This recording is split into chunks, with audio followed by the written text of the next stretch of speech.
What's up, boys and girls? This is Susie Qute. So today's match is gonna be a one-shot, one-kill match on Jacinto. I believe I do get quite a few blindies in this match. I'm not quite sure how many, but I think it's like maybe 5. And also a few down blindies, which doesn't really count, so I'm just gonna say 5. Anyways, I hope you guys enjoy it. Believe it or not, this is actually my birthday when I'm recording this, so yay, congratulations to me.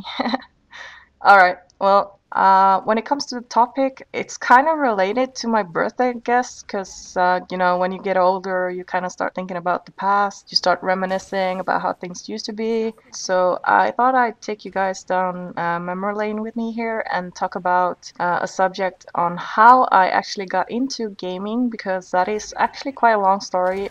So I guess I'm gonna start at the very beginning, which is when I was a really young girl. I remember my mother, she bought me and my brother a Nintendo. I'm talking like the really old school version, the gray box, where you had to blow in the games in order to get them to work sometimes. So that was like my first experience. I guess the first game that I played was probably Super Mario Bros. 3. I think it's called Super Mario Bros. 3, maybe. I remember spending hours as a child playing that game because it was so fun and addictive. So that is definitely one of my favorite games. If I had a Nintendo today, I would probably still play that game quite a lot actually, because in my opinion, that is probably one of the best games that has ever been made. So I am a big fan of Super Mario Brothers. Other games that I used to play a lot on the Nintendo was a game called Bubble and Bubble. It was like these two dinosaurs that blew bubbles through their mouth, and I don't know, it's a very simple game, but that was another favorite of mine. I remember playing Chip and Dale, although that was a very hard game. You died a lot and then you had to restart at the beginning, which is kind of annoying, so I didn't really get that far in that game, but it was also another great game. I remember Duck Hunt as well, I think it was called, with the orange pistol. That was actually quite a good game too. I remember playing that quite a lot. What else is there? Oh man, I cannot believe I almost forgot about Ice Climbers. Wow, I used to love Ice Climber when I was a child, but that is another a game that was very hard. All my days, like you could only get a few levels and then you died and then you had to restart at the beginning again. That was like some of the best games ever made was on Nintendo probably, but man, it sucked that there was like no save.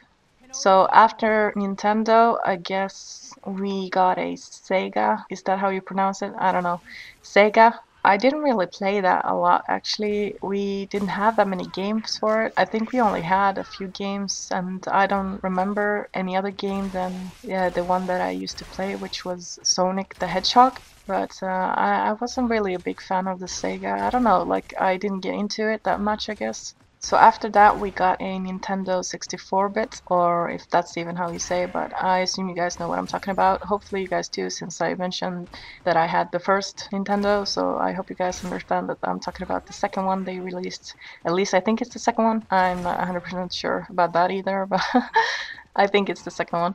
So yeah, we got these Nintendo 64-bits, and I don't really remember playing that console a lot either. I think I only played one game on it, and that was the James Bond game, the GoldenEye I think it was called. It was quite hard, but I really enjoyed it, so that, like, sometimes even today I kind of get the craving to play this game because it was actually a fun game. So I guess that's kind of how I got into shooting games.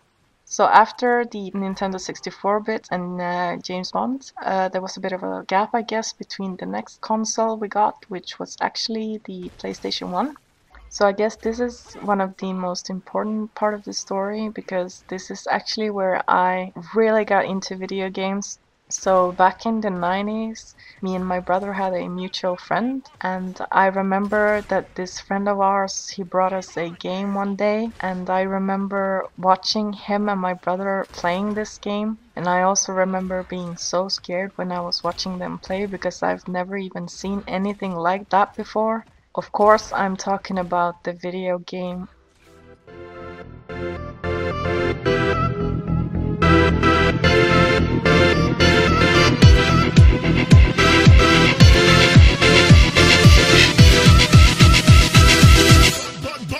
bad boy.